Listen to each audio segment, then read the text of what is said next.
안녕하십니까, 강지연입니다. 국내 코로나19 신규 확진자가 꾸준히 100명 미만을 유지하고 있습니다. 하지만 집단 감염과 해외 유입이라는 위험 요소들은 여전한데요. 요양원과 교회를 비롯해서 많은 사람들이 이용하는 크고 작은 밀집 시설에 대해 방역을 어떻게 잘 하느냐가 큰 과제가 되겠습니다. 추가적인 집단 감염을 막기 위해서 경기도가 교회를 상대로 첫 행정명령을 내리는 등 강력한 조치들이 이어지고 있습니다. 자, 오늘도 국내 코로나19 사태와 관련해서 살펴볼 중요한 소식들이 많습니다. 시민의 방송 TBS는 매일 아침 9시부터 9시 50분까지 TV와 유튜브를 통해 코로나19 특집 생방송을 진행하고 있습니다. 먼저 서울시 재난안전대책본부 연결해서 오늘 새로운 소식들 정리해 보겠습니다. 백창은 기자. 네, 서울시 재난안전대책본부에 나와 있습니다. 네, 백 기자, 국내 코로나19 현황부터 정리해 주시죠. 네, 국내 코로나19 신규 확진자는 어제 0시 기준으로 93명 늘었습니다. 나흘 연속 신규 확진자 수가 두 자릿수대에 머물렀지만 전국 곳곳에서 집단 감염이 발생하면서 추가 감염 우려가 이어지고 있습니다. 특히 대구의 경우 한사랑요양병원에서 어제 하루 동안 74명의 확진자가 나왔습니다. 이 병원에 입원해 있는 환자가 117명, 직원이 71명인데 그중 절반가량이 확진 판정을 받은 겁니다. 해당 병원에는 병원을 통째로 봉쇄하는 코호트 격리 조치가 내려졌습니다. 한사랑요양병원 외에도 대구 배성병원과 수성요양병원에서 각각 7명, 4명이 확진 판정을 받았습니다. 모두 대구시가 현재 진행하고 있는 고위험 집단시설에 대한 전수조사 과정에서 확인된 건데요. 어제 기준으로 조사가 30%밖에 진행되지 않았기 때문에 앞으로 조사 결과에 따라 추가 확진자가 더 나올 수 있습니다. 코로나19로 인한 국내 사망자는 현재 92명으로 늘었습니다. 또 대구에서 폐렴 증세를 보인 17살 고등학생이 숨져 코로나19 감염 여부를 검사 중입니다. 만약 검사 결과가 양성으로 나오면 국내에서 처음으로 10대 사망자가 발생하게 됩니다. 국내 코로나19 누적 확진자 수는 8,413명, 완치해 격리에서 해제된 환자는 139명 늘어 모두 1,540명입니다. 네, 서울시 상황은 어떤가요? 네, 어제 저녁 6시 기준 서울시 코로나19 확진자 수는 281명으로 집계됐습니다. 특히 해외에서 입국한 사람들의 확진 사례가 늘고 있는데요. 그제부터 어제까지 이틀 동안 해외에서 유입된 확진 사례는 모두 8건입니다. 동작구 대방동에 사는 30대 부부가 스페인을 다녀온 뒤 확진 판정을 받았고, 스페인과 프랑스를 다녀온 노원구에 사는 20대 남성도 검사 결과 양성 판정이 나왔습니다. 네덜란드에서 귀국한 영등포구에 사는 20대 여성도 확진 판정을 받아 가족들이 자가격리에 들어갔습니다. 구로구 코리아빌딩 콜센터 관련 확진자는 85명으로 늘었습니다. 콜센터 직원 2명과 콜센터 관련 확진자의 자녀가 추가로 확진 판정을 받았습니다. 네, 이 해외 유입 확진자라든가 집단 감염 확진자들이 지금 문제가 되고 있는데요. 경기도 성남 은혜강 교회 관련해서도 확진자가 계속 늘어나고 있죠. 그렇습니다. 어제 하루 동안 은혜강 교회 신도 5명과 접촉자 5명이 확진 판정을 받았습니다. 이에 따라 은혜강 교회와 관련한 확진자는 모두 64명으로 늘었습니다. 또 접촉자 중 일부는 서울과 남양주, 광주, 부천에 사는 걸로 파악돼 해당 지자체들이 이들의 동선을 파악하고 있습니다. 이와 함께 확진 판정을 받은 교인 2명이 지난 13일 서울 관악구에 있는 강남 고려병원에서 건강검진을 받은 걸로 나타났습니다. 강남 고려병원은 운영을 중단하고 의료진과 입원 환자에 대한 검사를 실시한 결과 모두 음성 판정이 나왔다고 밝혔습니다. 검진센터 직원과 이용자에 대한 검사는 아직 진행 중입니다. 네, 이번 교회 집단 감염 사태를 계기로 해서 경기도가 교회의 집회 예배를 금지하는 행정명령을 내렸습니다. 또 다중이용 시설에도 행정명령을 내렸다고 하는데 이 내용은 어떻게 됐나요?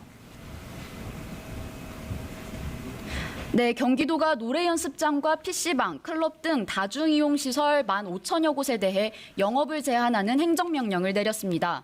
이에 따라 해당 업소들은 감염관리 책임자를 지정하고 발열이나 기침 등 증상이 있는 사람은 출입을 막는 등 7가지 항목을 지켜야 합니다.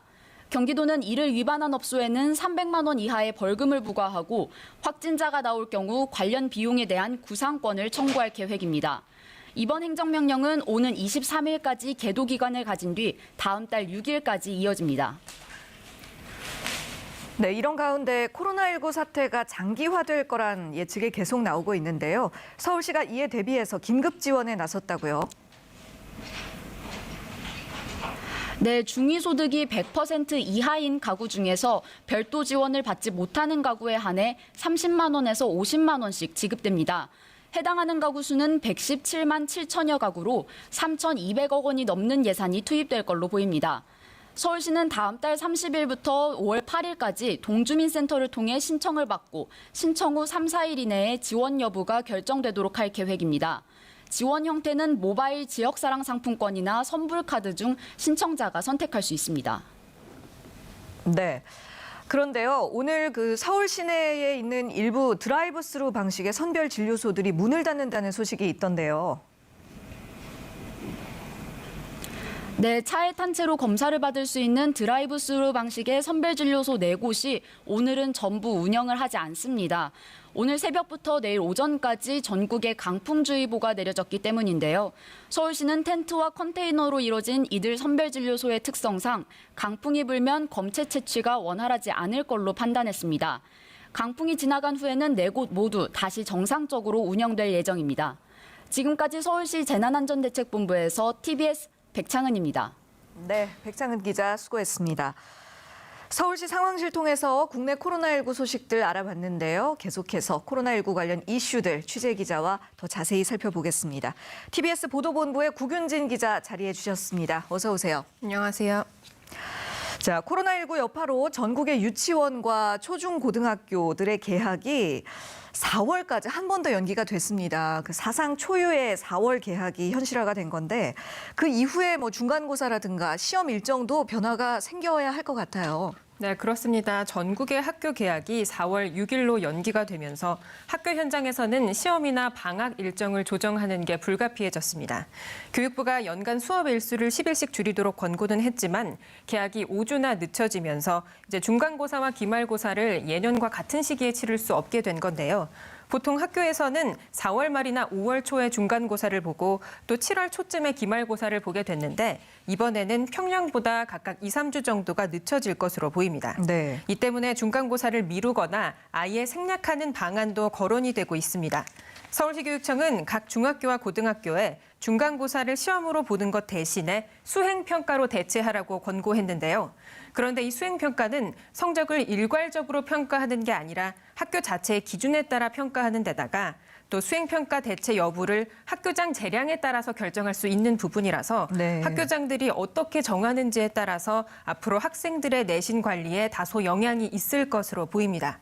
또 가장 걱정되는 부분이 바로 입시를 준비하는 고3 학생들이잖아요. 그렇죠. 수능 모의고사인 학력평가도 원래는 이달 12일에 개최될 예정이었는데 다음 달 16일 정도로 연기가 되면서 올해 대입 일정에도 불확실성이 커졌습니다. 한국교총은 수능을 12월에 실시하고 또 대입 일정도 최소 한 달 정도 연기해야 한다는 입장을 내놓은 반면 교육부는 코로나19 확산 여파에 따라서 개학 확정 일자를 맞춘 뒤 그 뒤에 수능 연기 여부를 결정할 방침이라고 밝혔고요. 네. 만약 이번에 수능이 연기가 된다면은 이제 고3 수험생들 중에 수시 원서를 좀 준비하는 학생들은 학생부 자기소개서를 1학기 기말고사 이전에 미리 준비해 놓는 게 필요할 것으로 보입니다. 그렇군요. 그리고 또 대학교들의 경우는 지금 코로나19 때문에 개강이 계속 미뤄지다 보니 이제는 온라인 강의를 이용해서 지난 16일에 일제히 개강을 수업을 시작했거든요. 그런데 학생도 교수진도 처음 해보는 방식이다 보니까 아직 혼란이 많다고 하던데요. 현장 상황 어떻습니까? 네, 현장에서는 여전히 혼란과 어색함 등이 감돌고 있는 모습입니다. 처음으로 진행되는 대규모 원격 강의이다 보니까 접속량이 폭주해서 스트리밍 강의가 중간중간 끊기는 상황도 발생하고요. 또 지난 16일에 있었던 일입니다. 경기대에서 유튜브 라이브 강의가 있었는데 이 강의에는 학교 학생이 아닌 일반 다른 사람들이 네티즌으로 접속을 해서 수업 진행을 방해하는 사례도 있었습니다. 네. 이처럼 이제 학생 입장에서도 또 교수 입장에서도 나름의 고충이 많았는데요. 저희 취재진이 대학 현장에 다녀왔습니다. 한번 그 영상 먼저 보고 다시 이야기 나누겠습니다. 우리 교재로 삼으려고 하는데 말이 좀 제가 꼬이고 있죠. 근데 제가 이제 인터넷 강의가 익숙지 않아서 그래요. 김 교수는 지난 9일부터 온라인 강의를 시작했습니다. 준비한 자료에 맞춰 녹화하고 자연스럽지 않은 부분은 편집까지. 1시간짜리 강의를 완성하는데 꼬박 하루가 걸렸습니다. 교수자한테 이런 훈련과 교육을 시킨 적이 없거든요. 단지 그냥 학교에서는 혹은 교육부에서는 이런 인터넷 시스템만 도입을 해놓고 알아서들 녹화를 하라고 하는데 캠퍼스 강의를 기대했던 학생들도 온라인 강의가 당황스럽기만 합니다. 비즈니스 영어라고 일단 만나서 직접 프로토타입이나 만들고 그런 것도 있고 그리고 창업 수업하는 것도 있거든요. 그래서 그것도 좀 직접 만나서 만약에 이렇게 주제 아이디어 같은 거 선정해야 되는 거 있어서. 비장애인 학생들도 난감한 온라인 강의가 장애 학생들은 어떨까? 청각장애가 있는 호예원 학생은 자막이 없는 온라인 강의를 듣고 있습니다. 교육부가 각 대학에 대안 마련 지침을 내놨지만 적용되지 않은 겁니다. 교수님이 말씀하시는 거 임무영 보고 이해할 수밖에 없기 때문에 강의 내용을 100%로 이해할 수가 없어요. 교육부는 대학별 상황을 파악해 장애 학생 지원 대책 마련을 요구하고 있다고 밝혔습니다. 200회를 아시다시피 공문을 하나하나 열어가지고 다 취합을 해야 되는 상황이기 때문에 부족한 지역이 있을 수는 있겠죠. 그러니까 저희가 이제 재차 계속 공문으로 안내를 하고 있거든요. 언제까지 코로나19 사태가 이어질지 장담할 수 없는 지금 교수들과 학생들을 위한 교육당국과 각 대학에 보다 세부적인 지침이 필요한 상황입니다. TBS 백창은입니다. 네, 지금 상황이 어쩔 수 없이 한동안 대학에서 온라인 강의가 계속 진행될 수밖에 없을 것으로 보이는데요. 좀 빨리 정착이 돼서 안정적으로 수업이 진행됐으면 좋겠습니다. 자, 이번에는 코로나19 관련 지원 대책에 대해서 좀 짚어보겠습니다. 정부가 코로나19로 가정 형편이 급격하게 어려워진 그 위기 가구들을 긴급 지원한다고 밝혔는데요. 또 서울시는 이와 별도로 지원 사각지대에 놓인 취약계층 117만 가구에 가구당 최대 50만 원을 지원한다는 그런 계획을 내놨죠. 네, 그렇습니다. 서울시가 코로나19로 타격을 입은 피해 계층에게 최대 50만 원의 재난 긴급 생활비를 지원하기로 밝혔는데요. 먼저 어제 있었던 박원순 서울시장의 발표부터 보시겠습니다. 전례 없는 비상 상황에서는 전례 없는 비상 대책이 필요합니다. 그래서 서울시부터 먼저 시작하기로 결단했습니다. 서울시는 현 상황을 한 번도 겪어보지 못한 비상 상황으로 인식하고 가용할 수 있는 모든 자원을 총동원하기로 결정했습니다. 당장 생계절벽에 놓여 있는 시민들께 실질적인 도움을 드리고자 서울시 차원의 재난 긴급 생활비를 지원하기로 했습니다. 서울시 중위소득 100% 이하 총 117만 7천 가구에 최대 50만 원씩을 지급하도록 하겠습니다. 네, 앞서 보셨던 것처럼 서울시 재난 긴급생활비의 재원 대상은 서울시 중위소득 100% 이하 가구인데요. 정부 추경 등으로 지원을 받는 가구는 이 지원 대상에서 제외가 됩니다. 대상으로는 비정규직 노동자와 영세 자영업자, 또 공연 예술인 등 기존 지원 제도의 사각지대에 놓인 117만 7천 가구가 대상이고요. 서울 시민의 약 300만 명 정도, 그러니까 한 시민 전체의 3분의 1 정도가 지원을 받게 될 것으로 예상이 됩니다. 1인 2인 가구에는 30만 원, 또 3, 4인 가구에는 40만 원, 5인 이상 가구에는 50만 원이 지원이 되는데요. 다음 달 30일부터 신청을 받은 뒤에 검증을 거쳐서 사나흘 안에 지원이 될 방침이고요. 그 혜택 대상으로는 지역사랑 모바일 상품권이나 선불 카드를 오늘 6월 말까지 사용할 수 있도록 설계가 돼서 서울시는 이를 위해서 대략 3,270억 원 정도의 예산을 투입할 예정이라고 밝혔고요. 네. 이번 지원금은 이제 최근에 박원순 서울시장이 정부에 제안했던 재난 긴급 생활비의 지자체 버전인데요. 예. 박원순 서울시장은 우리나라의 GDP 대비 채무 규모가 40% 정도인데 이게 미국의 100%, 일본의 400%에 비해 현저히 낮다면서 정부 차원에서 이 지원 대상과 규모를 앞으로 더 확대해야 한다고 밝혔습니다.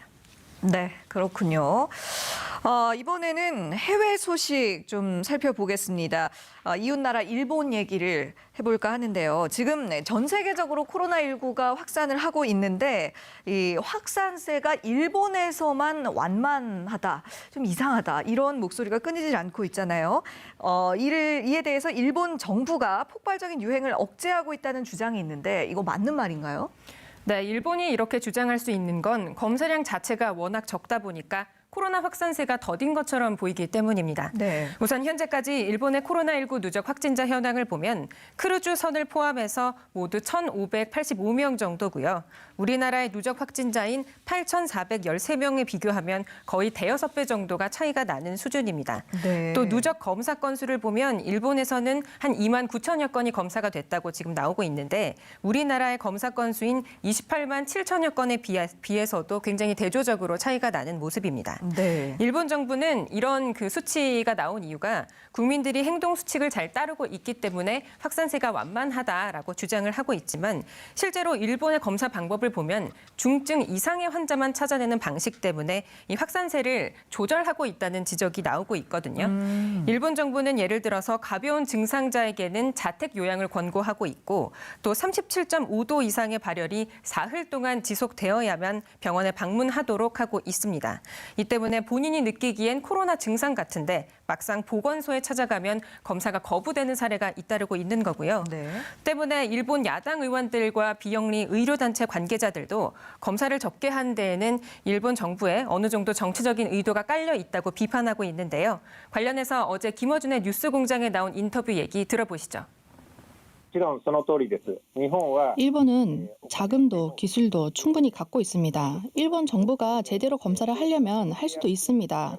그러나 이번에 대책을 맡은 후생노동성과 국립감염증연구소는 자기들의 권한을 지키기 위해서 검사를 확대하지 않고 있습니다. 그 이유는 검사를 확대하면 자기들의 권한이 줄어들 것이라고 생각하기 때문이죠. 의도적으로 일부러 검사를 늘리지 않는 방침을 갖고 있는 것 같습니다. 네, 앞서 들으셨던 내용처럼 만약에 일본 정부가 검사량을 늘려서 이 검사 확진자, 그러니까 감염자가 급증할 경우에는 7월로 예정됐던 도쿄 올림픽 개최 여부가 불확실해지는 것 아니냐는 우려 때문에 이렇게 이제 정부가 조절하고 있다는 비판인데요. 네네. 실제로 일본 정부가 코로나19로 인한 사망자 수를 은폐하려고 또 줄이려고 한다는 의혹도 일본 내에서 계속 나오고 있습니다. 예를 들어서 지난 7일 나고야시에서 사망했던 고령 남성이 있는데 이 남성이 사후에 코로나19 확진 판정을 받았습니다. 그런데 이 남성의 시신을 염했던 한 연습사의 말로는 폐렴 증상으로 사망한 시신에 대해서는 코로나19 검사를 아예 하지 않은 채 일갈 화장하고 있다는 폭로가 나온 건데요. 네, 한 일본의 언론인도 일본인 사망 원인의 3위를 차지하는 그 폐렴의 경우에는 사인을 제대로 따지지 않아서 속임수가 많다고 지적했습니다. 친아베 내각 성향의 산케이 신문도 지금 지적을 잇따르고 있는데요. 도쿄올림픽을 연기하는 게 선택지가 될 수도 있다는 내용의 칼럼을 게재하기도 했고요. 실제로 아사히 신문이 지난 17일에 이제 발표한 여론조사에 따르면 도쿄올림픽 개최를 좀 늦춰야 된다, 연기하는 게 좋겠다고 응답한 일본 시민이 전체의 63%대로 나타났습니다. 네. 이처럼 세계 다른 나라뿐만이 아니라 일본 내부에서도 이 비판의 목소리가 나오고 있지만 아베 정부와 국제올림픽위원회 IOC는 예정대로 도쿄올림픽을 개최하겠다고 입장을 밝히고 있습니다. 예, 이런 비단 일본뿐만이 아니라 전 세계적인 재난 상황 속에서 올림픽을 이렇게 강행하겠다는 입장이 좋은 선택이 될지 심히 우려스럽네요. 자, 이번에는 방역에 대한 이야기 나눠보겠습니다. 요즘 그 공항이나 건물의 출입 통로 쪽에 열화상 카메라들 다 설치가 돼 있잖아요. 발열이 있는 사람들을 1차적으로 거르는 역할을 하고 있는 건데 사실상 카메라만 덩그러니 놓여 있는 경우가 많아서 실효성 논란이 일고 있습니다. 네, 그렇습니다. 일단 열화상 카메라의 그 어떤 방법 같은 걸 설명을 드리면요. 수백, 수천여 명이 몰리는 현장에서 피부 표면의 온도를 비접촉식으로 감지할 수 있다는 기능 때문에 정부 차원에서는 지난 2003년 사스 때부터 질병 확산 방지를 위해서 사용하고 있습니다. 네. 열화상 카메라에는 특정 온도로 세팅을 해놓으면 그 입력한 온도보다 만약에 높은 사람이 카메라 화면에 잡힐 경우에는 알람이 울리게 되거든요. 그래서 이 알람이 울리면 검역관이 해당인을 따로 불러서 이마나 귀에 이제 체온계를 대고 추가 검사를 진행하는 등 발열 감지 관문의 1차 역할을 하고 있는 겁니다. 네. 하지만 현장에 배치된 열화상 카메라 대부분이 산업용이어서 이 발열자를 가려내는 제 기능을 제대로 못하고 있다는 지적이 계속 나오고 있는데요. 그 대개 산업용 열화상 카메라의 경우에는 오차 범위가 플러스 마이너스 2도 정도인데 이 코로나 감염 의심 기온이 체온보다 1도 정도 높은 37.5도 수준이잖아요. 네. 이 1도 내외의 미세한 발열은 좀 제대로 가려내기가 어려운 상황이고요.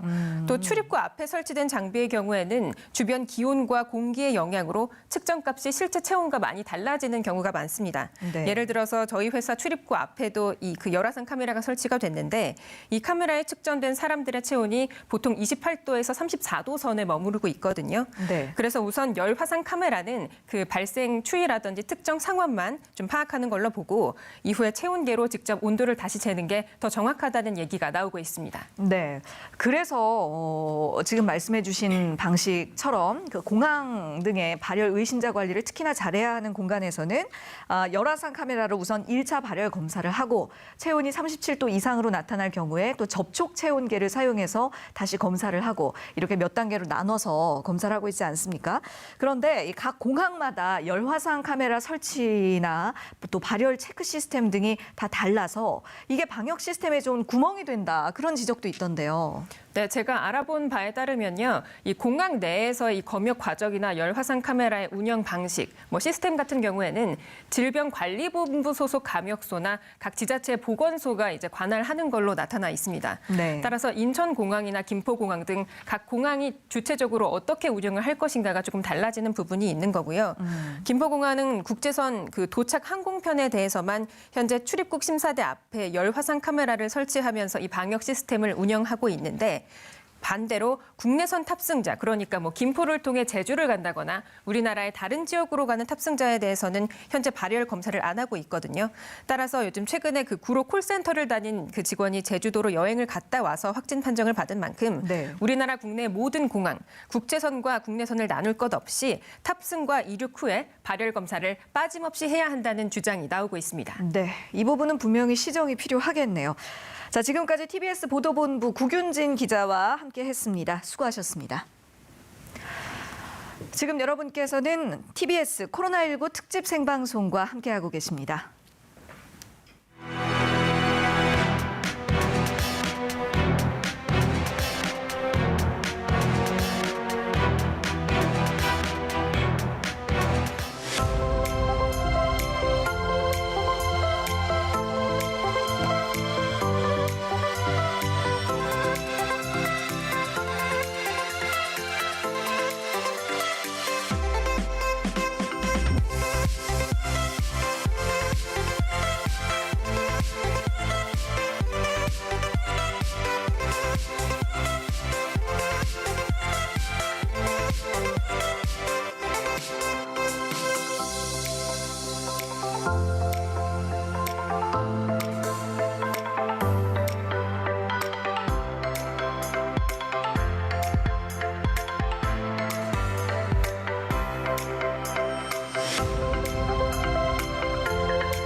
네, 국내 코로나19 사태를 진단하고 해결해야 할 과제는 무엇인지 그리고 앞으로의 전망은 어떤지 전문가와 함께 자세하게 이야기 나눠보겠습니다. 먼저 김경우 인제백병원 가정의학과 교수 나오셨습니다. 안녕하십니까? 안녕하세요. 그리고 강양구 과학전문기자도 자리하셨습니다. 어서 오세요. 네, 안녕하십니까? 자, 국내 코로나19 신규 확진자 수가 계속해서 두 자릿수를 유지하면서 약간 진정세를 보이고 있는 듯한데요. 하지만 밀집 시설들을 중심으로 집단 감염도 계속되고 있고 또 해외에서 유입되는 환자라든지 이런 여러 가지 변수들이 있기 때문에 긴장을 놓을 수가 없습니다. 두 분께서는 현재 국내 상황 어떻게 보고 계시는지요? 네, 지금까지 사태를 보면은 처음에는 그 해외에서 유입되는 감염병 28분 환자까지는 그렇게 유행이 있었고 이제 그러다가 2월 중순에 이제 신천지 대구교회 중심이라든가 그 청도의 그 대남병원에서 이제 폭발적인 환자 증가와 이제 사망자 속출 이게 있었고 최근에는 이제 모든 국민이 사회적 거리 두기 운동을 하셔가지고 폭발적인 증가는 좀 감소했지만 지금 이제 전국적인 산발적으로 집단 감염이 소규모로 생기는 것이 네. 가장 좀 문제가 되겠고 특히 거기 또 이제 취약계층군에서 집단 감염이 늘어나서 이런 분들은 이제 앞으로 이제 사망률과 이제 중증화를 높이는 데 있어서 좀 우려가 되는 부분이 되겠습니다. 네, 강양구 기자는 어떻게 보세요? 예, 저는 자칫하면 이제부터 또 새로운 시작이 아닐까 하는 굉장히 걱정이 드는 네. 대목들이 있는데요. 예, 일단은 그 사회적 거리두기를 벌써 3주 가까이 실천을 했음에도 불구하고 지금 80명대로 줄어든 확진자 숫자들이 이제 다시 이제 90명대 그리고 오늘은 어쩌면 100명대로 다시 넘어갈 수도 있는 상황이거든요. 예. 왜냐하면 수도권이나 대구에서 집단 감염 사례가 계속해서 나오고 있기 때문에 그래서 그런 집단 감염 사례를 원천적으로 봉쇄하지 않으면은 계속해서 확진 환자가 하루에 100명 정도를 유지하다가 이제 그것이 자칫하면은 이제 대구 신천지 교회처럼 폭발적인 대란 감염으로 이어질 수도 있는 상황이 있을 수 있어서 예. 오히려 요 며칠간의 상황이 굉장히 지금 뭔가 폭풍전의 전야 같은 폭풍전야다. 네. 이런 느낌이 들어서 좀 고민이 되는 부분이 있습니다. 예, 네. 지금 강 기자님께서도 최근에 이 수도권의 확진자 수가 늘어나고 있는 양상이 우려스럽다고 말씀을 해주셨는데요. 그렇습니다. 이제 수도권 신규 확진자가 대구 경북 지역을 역전하는 그런 현상이 벌어지고 있어요. 수도권 방역은 이대로 괜찮은 건지. 예, 어떻게 보세요? 네, 일단 숫자부터 살펴보면은 어제 서울, 경기, 인천 등 수도권 신규 확진자가 44명으로 대구, 경북의 37명보다 많았거든요. 그렇죠. 근데 이제 어제 대구에서 집단 감염이 생겼기 때문에 아마 오늘 이제 조만간 발표되는 숫자에서는 대구, 경북 지역이 다시 늘어날 가능성이 큽니다만은 예. 이게 굉장히 좋은 신호는 아닌 것 같습니다. 네, 대구, 경북의 숫자들이 계속해서 줄어들고 서울이나 수도권의 숫자가 늘지 않은 상황이 되어야 되는데 네. 이 역전이 되었다라는 것도 별로 좋은 신호는 아닌 것 같고요. 네. 그리고 또 좀 잡히는 듯 싶었던 대구, 경북에서도 다시 집단 감염 사례들이 나오고 있고 그리고 그것이 대구, 경북 지역의 취약 지역이라고 할 수 있는 장애인이나 혹은 고령자 집단 시설을 전수조사하는 결과에서 30% 정도밖에 안 됐는데도 이렇게 집단 감염 사례가 나온 것이거든요. 예. 그러면 앞으로 대구, 경북에서 더 많은 확진 환자들이 나올 수도 있는 가능성이 있기 때문에 이런 두 가지를 다 살펴봤을 때 정말 좀 긴장해야 되는 상황이 아닌가 하는 생각이 듭니다. 맞습니다. 최근 들어서 가장 큰 문제가 바로 이 집단 감염 사례들이 끊이질 않고 있다는 점인데요. 성남 은혜강교회 집단 감염 이후에 경기도는 방역 지침을 위반한 교회 137곳에 밀집 예배 제한이라는 강력한 행정명령을 내리기도 했죠. 또 이 밖에도 집단 감염의 우려가 큰 다중이용 시설에 대해 또 행정명령을 계속해서 이어가고 있는데요. TBS 보도국이 직접 취재한 내용 함께 보시고 이야기 계속 나누겠습니다. 이재명 경기도지사가 종교시설에 이어 두 번째 밀접 이용 제한 행정명령을 내렸습니다. 경기도 내 15,000여 개의 PC방과 노래방 등 다중이용시설이 대상입니다. 소규모지만 집단 감염이 확산 일로에 있어서 부득이 비말 감염 위험이 큰 클럽, 콜라텍, PC방, 노래방 같은 다중이용시설에 대해서 다음과 같이 영업 제한 행정명령을 바랍니다. 감염병이 확산되는 경우 이번 PC방 등 다중이용시설에 대한 제한 명령을 시작으로 더 많은 제한 조치들이 취해질 수 있다고 설명했습니다. 이에 따라 다중이용시설은 감염관리 책임자를 지정해야 하고 이용자 명부를 작성하는 등 7가지 수칙을 준수해야 합니다. 행정명령을 위반한 업소에서 확진자가 나올 경우 조사와 치료 등 관련 방역비 전액에 대한 구상권 청구를 받게 되거나 최대 300만 원의 벌금을 내야 합니다. 이 지사는 이어 전례 없는 비상 시기에는 전례 없는 비상대책이 필요하다며 중앙정부를 대상으로 재난기본소득을 거듭 강조했습니다. 경기도는 지금까지 도내 다중이용시설에서 코로나19 확진자가 나오지 않았지만 서울 PC방과 경남 노래방 등에서 30여 명의 확진자가 나온 만큼 불가피한 조치라는 입장입니다. TBS 이혜진입니다. 네, 이 집단 감염 위험성을 잡기 위해서 경기도가 행정명령이라는 특단의 조치를 내린 건데요. 이 시점에서 이런 조치를 내렸다는 것도 어떻게 보고 계신지요?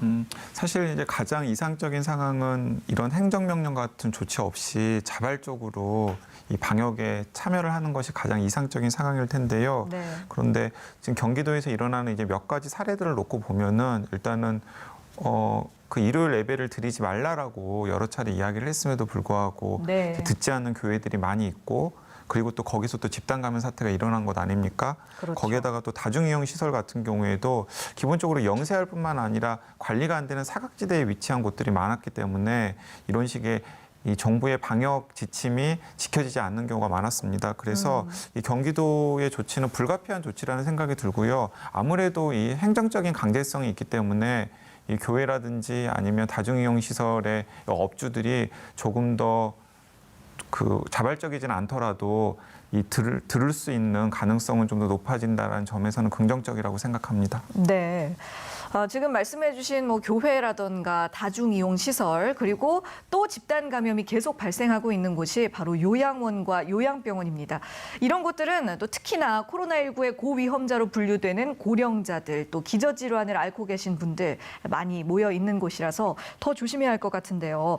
왜 이런 곳들에서 계속 집단 감염이 발생하는 걸까요? 네, 아무래도 그 시설에 계신 어르신들은 그 스스로 그 일상생활이 안 되시기 때문에 뭐 세수하기, 화장실 가기, 뭐 식사하기, 옷 입기 이런 것들을 잘 못하시기 때문에 요양보호사나 간병인이 다 해드려야 되거든요. 그래서 네. 그 과정에서 어떻게 밀접 접촉이 일어날 수밖에 없고 또 그 공간이 또 이제 좁고 밀집된 환경을 다 같이 쓰다 보니까 네. 이런 집단 감염이 잘 생길 수 있는 환경이 네. 잘 조성되어 있어서 좀 더 적극적인 방역 조치와 말씀하신 것처럼 선제적인 전수조사를 해서 그 병이 발생해서 거기 계신 분들이 중증으로 진행되기 전에 빨리 차단하고 또 방역에 소홀한 부분이 있다면 환경 개선을 통해서 이런 것들을 예방하는 조치가 필요할 것 같고요. 네. 말씀하신 것처럼 요양원, 요양병원 이외에도 이제 이런 분들이 자주 모이는 어떤 그 종합지원센터, 그 장애인들을 돌봐드린다든지 또 치매 어르신들을 또 좀 돌봐드린다든지 또 뭐 경로당 이런 시설들이 있을 텐데요. 예. 아무래도 지금은 이제 휴관 권고를 내리긴 했는데 또 이제 휴관하게 되면은 또 이런 장애인이나 치매 있으신 어르신분들은 또 이제 그동안 또 돌봄을 못 받으시기 때문에 네. 휴관에 대한 어떤 추가적인 대처 같은 것이 필요할 것 같고요.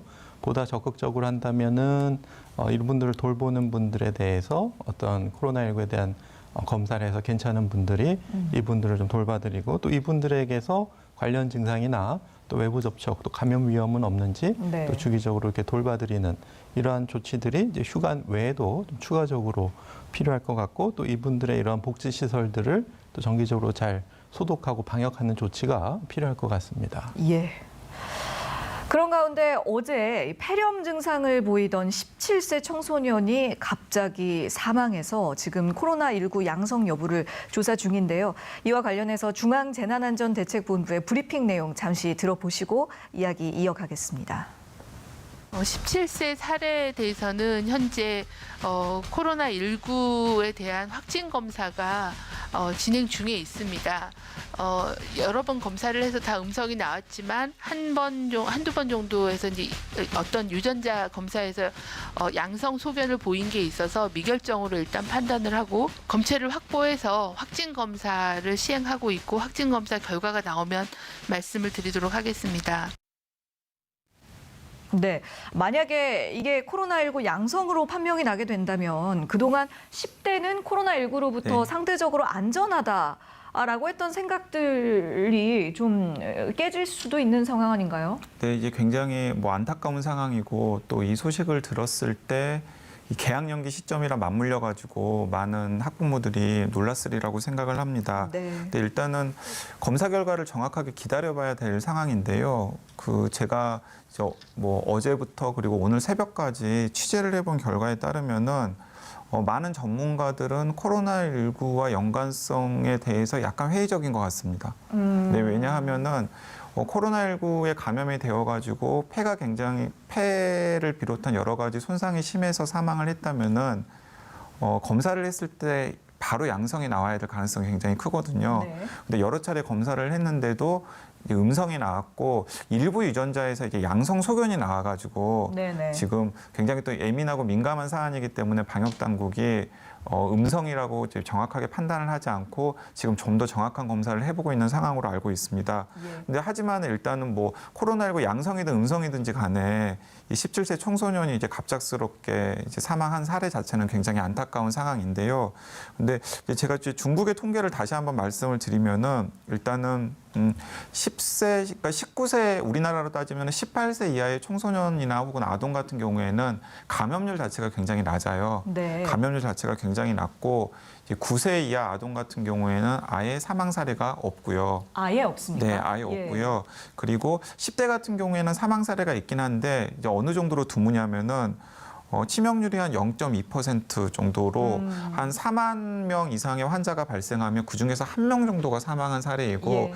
그 1명도 건강한 사례라기보다는 기저질환을 가지고 있는 경우로 알고 있습니다. 이제 그렇기 때문에 이 대구 10대 청소년이 양성으로 판명이 되든 음성으로 판명이 되든 간에 너무 그렇게 큰 불안감은 가지실 필요 없다라는 거 당부드리고요. 그럼에도 불구하고 최선은 감염이 되지 않는 것이겠죠. 네. 그래서 아동들이나 청소년들 같은 경우에는 어른들에 비해서 개인위생 관리를 신경 쓰기가 조금 더 어려운데 네. 손 씻기 같은 거 좀 이렇게 학부모들이나 아니면은 교사들이 주의 당부를 해서 개인위생을 좀 더 철저하게 할 수 있도록 당부를 했으면 좋겠습니다. 네, 위생 교육부터 다시 한번 네, 철저하게 네. 강조를 해주셔야겠네요. 김경호 교수님은 어떻게 보세요?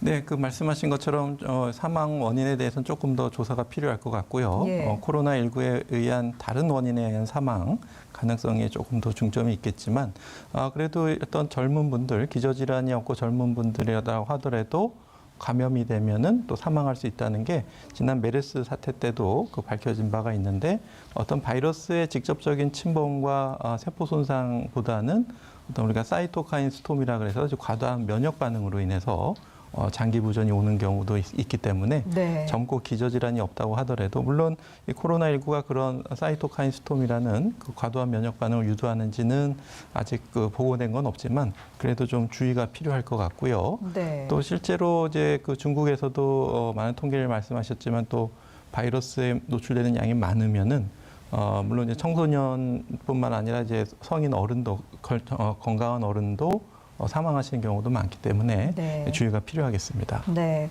정말 어찌 보면 당연한 이야기지만 감염이 되지 않는 것이 항상 최선이겠죠. 그런데 지금 이 코로나19 사망자도 안타깝게도 계속 늘어나고 있고 또 중증 이상 환자 수도 90명대를 향해 가고 있단 말입니다. 그래서 국내 코로나19 치명률이 1%대에 육박하고 있는데요. 지금 이 정도면 이제 우려해야 할 수준이 아닌지 좀 걱정이 되기 시작하거든요. 네, 그렇습니다. 그래서 주로 이제 그 고령의 또 어르신들 위주로 이렇게 발생하게 되면 치명률이 높아질 수밖에 없는데 저희가 이제 대구 슈퍼전파 사건과 이제 대남병원 사건을 봤을 때 갑자기 이렇게 중증 환자 또 위중 환자가 많이 생기게 되면은 네. 물론 이제 경증 환자에서 그분들을 추려내는 것도 일이고 또 무엇보다도 그분들이 입원할 중환자실이 없기 때문에 입원 못하고 집에서 대기하다가 돌아가시는 사례도 많기 때문에 그런 사례가 더 우려되지 않도록 지금 관리하는 게 좋겠고요. 네. 우리나라는 지금 현재 공공에서 한 200병상 정도 음압격리 병상이 있고 민간에 한 800병상 정도 이렇게 돼서 일단 1000병상밖에 없는데 물론 이제 민간의 800병상을 이제 쉽게 우리가 코로나19 중환자들을 입원시킬 수 있느냐 이것도 좀 쉽지 않은 문제일 수 있기 때문에 이렇게 갑자기 그 중증 환자가 대량으로 발생되는 사태가 또 생기면 또 이렇게 치료를 못 받고 집에서 또 사망하시는 치명률이 더 높아지는 사건이 일어날 수가 있기 때문에 우리가 최대한 갑작스러운 대유행을 최대한 예방해서 네. 좀 피해를 최소화해서 사회적 거리를 두게 하게 되면은 증가세가 좀 완화되기 때문에 예. 그 정도에서 생기는 어떤 중환자는 아직까지는 우리가 치료할 수 있는 여력이 되기 때문에 최대한 발생을 줄이는 것이 관건이 되겠습니다. 예, 잘 알겠습니다. 지금부터는 코로나19와 관련해서 그 떠도는 정보들을 팩트 체크해보는 시간을 갖겠는데요. 최근에 중국 연구진의 연구 결과라면서 이런 말이 떠돌고 있습니다. 혈액형 O형이 코로나19에 강한 반면에 A형은 취약하다. 이런 내용인데요. 코로나19와 혈액형 간의 연관성이 실제로 있습니까? 네, 이게 어제 이제 언론에서 굉장히 많이 보도가 되었기 때문에 예. 마치 가십처럼 많은 분들이 이 연구와 관련해서 진위 여부를 말씀을 드리던데요. 사실은 결론부터 말씀드리자면 모릅니다. 이 연구 결과를 살펴보면은 이제 우한시의 정상인 3,694명의 혈액형 중에서 A형이 한 30%, B형이 한 25%, 네. AB형이 한 10%, O형이 한 30%였는데 네. 근데 이 병원에 입원한 코로나19 환자의 한 1,700명 정도의 혈액형을 조사를 해보니까 네. 이제 A형이나 B형이나 A, B형과 비교했을 때 O형이 우한시 정상인의 O형은 한 3분의 1 정도 되는데 예. 코로나19 환자는 4분의 1 정도로 떨어졌기 때문에 A형인 사람은 훨씬 그리고 또 A형의 경우에는 원래 정상의 경우에는 한 3분의 1 정도인데 한 7% 정도가 더 높은 것으로 나와 있거든요. 네. 그러니까 이 비율을 놓고 봤을 때 A형 환자는 좀 더 많고 O형 환자는 좀 더 적기 때문에 O형 환자는 코로나19에 강하고 A형 환자는 코로나19에 좀 약한 것이 아니냐라는 게 이 논문의 이제 결론인데 일단 기본적으로 이 논문은 이제 두 가지 문제점이 있는데 하나는 동료 심사가 이루어지지 않은 그러니까 통계적인 가설을 그냥 이렇게 짜깁기 해가지고 네. 이렇게 혈액형과의 연관성이 있을 수도 있겠다라는 가설을 그냥 오픈을 한 것일 뿐입니다. 그렇기 때문에 이것이 과연 코로나19와 인과관계는 혹은 상관관계에 있는지에 대해서는 이제 동료 연구자들의 심사도 받지 않았고 이제 본인들도 이런 가설이 있을 수도 있지 않을까요? 라고 이제 제안하는 수준이기 네. 때문에 이 연구를 그렇게 너무 진지하게 받아들이는 것은 좀 넌센스라는 생각이 들고요. 예. 그리고 예를 들어서 우한시가 아니라 후베이성 전체나 혹은 중국 전체 혹은 우리나라 전체를 놓고서 비슷한 연구를 해보면은 전혀 다른 식의 또 통계가 나올 가능성도 충분히 있거든요. 네. 네, 그렇기 때문에 이제 제가 보기에는 그렇게 진지하게 받아들일 필요가 없는 논문이 아닐까 하는 생각이 듭니다. 그러게요. 지금 코로나19가 전 세계적인 사태라는 점을 생각해 봤을 때 너무 표본이 정말 말씀대로 네. 너무 제한적인 표본이 아닌가. 예, 그런 한계점이 보이는 것 같습니다. 자, 그리고 4월로 개학이 또다시 연기가 되면서 자녀들 둔 학부모님 고민이 큽니다. 일단은 조금 전에 17세 청소년 사망 소식 전해드리면서도 계속해서 나온 얘기입니다만 코로나19 확진자 중에서 소아는 드물다.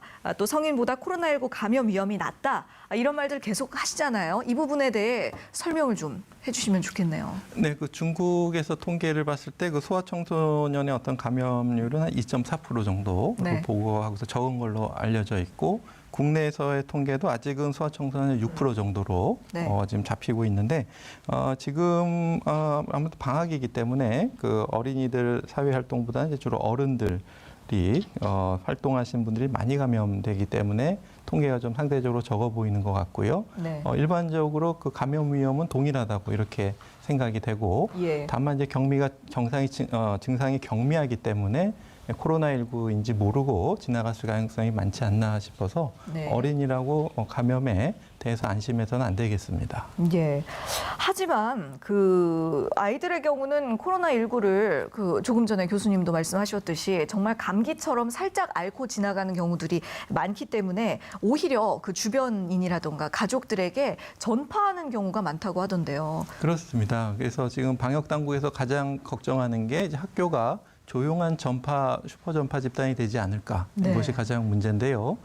저희가 이제 정기적으로 무증상 어린이들에 대해서 이런 서베일런스 그런 조사를 꾸준히 하지 않으면 학교에서 지금 이러한 그 대규모 전파가 일어나는지 잘 알 수가 없거든요. 네. 그리고 또 어린이들은 코로나19 이외에도 다른 호흡기 감염병에 의한 호흡기 감염증이 더 많기 때문에 얘가 진짜 감기인지 코로나19인지 학교의 상황을 좀 빨리 파악하기 어렵고 네. 또 그 어린이들이 이제 집에 돌아와서 이제 부모님이나 또 조부모님을 감염시킬 수 있겠고 또 이제 그 혹시라도 이제 할아버지 할머니들이 돌아가시게 되면 또 그 아이들이 또 이제 받는 어떤 충격이나 상처도 굉장히 클 수가 있기 때문에 어린이의 감염은 굉장히 좀 세밀하게 우리 충분한 준비와 배려가 필요할 것 같습니다. 네.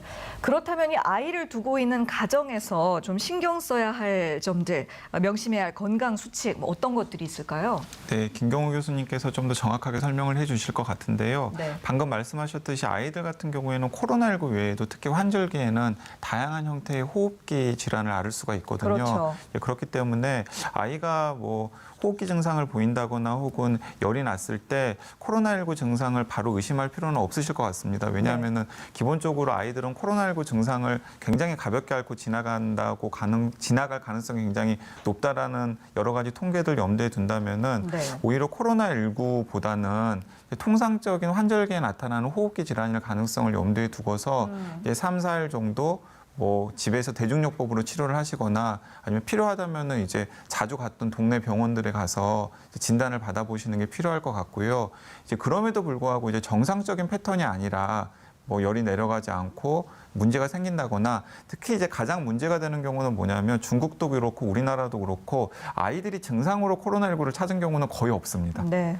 대부분 다 어른들이 코로나19에 감염되었기 때문에 그 접촉력을 찾다 보니까 이제 아이들이나 혹은 소아 청소년들이 진단이 되는 경우가 대부분이었거든요. 그래서 이제 그런 경우가 아니라면은 그냥 일상적인 호흡기 질환이라고 간주하고 접근하시는 게 오히려 더 나아 보입니다. 네, 교수님께서도 말씀 덧붙여 주시죠. 아이가 갑자기 열이 난다면 어떻게 해야 될까요? 네, 코로나19 유행 전에도 이제 아이들이 이제 열 나고 그런 경우가 많기 때문에 우선은 그 열이 나는 어떤 포커스라고 그래야 될까 이유를 좀 한번 먼저 좀 생각해 보셔야 될 것 같고요. 대부분 이제 호흡기 감염, 감기 때문에 오는 열이라면은 상기도 증상이 있어야 되거든요. 콧물이 난다, 기침이 난다, 목이 아프다. 그런데 그런 상기도 증상 없이 열이 난다면은 혹시 다른 부위에 감염을 시사하는 걸 수 있기 때문에 오히려 더 안 좋은 사인일 수 있고 열이 나는 이유, 다른 원인, 예를 들면 요로 감염이라든지 어떤 관절염이라든지 뇌수막염이라든지 이러한 다른 원인을 찾기 위해서 진료를 꼭 받으시는 것이 좋을 것 같고요. 네. 또 호흡기 감염이라고 하더라도 이것이 상기도 감염이 아니라 어린이에게서 이제 폐렴으로 가게 되면 이제 숨차는 증상이라든지 또 쌕쌕거리는 소리라든지 아니면 호흡수가 빨라진다든지 아니면 아이가 좀 활동성이 떨어지고 또 식욕이 떨어진다든지 또 아니면 또 자주 보챈다든지 이러한 좀 비특이적인 증상이 나타나면은 단순한 감기로 생각하시지 마시고 빨리 또 진료를 빨리 받으시는 것이 필요하겠습니다. 네, 지금 이 코로나19의 양상을 보면 메르스보다는 신종플루와 비슷하다 그런 의견이 많습니다. 그렇다면 앞으로 이 코로나19의 장기전에 대한 대비는 어떤 점이 필요할지 짧게 부탁드릴게요. 네, 일단은 우리 치료제나 백신이 나오기 전과 후로 좀 나눠서 생각해봐야 될 것 같고요. 물론 이제 그런 게 나오면은 우리가 이제 신종플루 같이 치료 미리 예방 백신을 맞고 이제 치료약을 적절히 쓸 수가 있을 것 같고요. 네. 이제 그 전까지는 아무래도 계속 지금과 같은 사회적 거리두기 운동을 꾸준히 해야 되는데 지금 질병관리본부 혼자서 할 수는 없기 때문에 교육부라든지 문화체육관광부라든지 아니면 각 지자체 또 시군구뿐만 아니라 각 마을의 작은 지역 공동체, 교회, 직장 이런 데서 모두 다 함께 참여해서 또 스스로 이제 또 관리하는 법도 서로 가르쳐주고 그런 노력들이 좀 필요할 것으로 생각이 됩니다. 네, 잘 알겠습니다. 지금까지 김경우 인제대 백병원 가정의학과 교수 또 강양구 과학 전문 기자와 말씀 나눴습니다. 고맙습니다. 네. 코로나19 이동식 선별진료소 전문 의료지원단을 모집하고 있습니다. 자세한 내용은 서울시 자원봉사센터 1670-1365번으로 문의해 주시기 바랍니다. 오늘 준비한 내용은 여기까지입니다. 고맙습니다.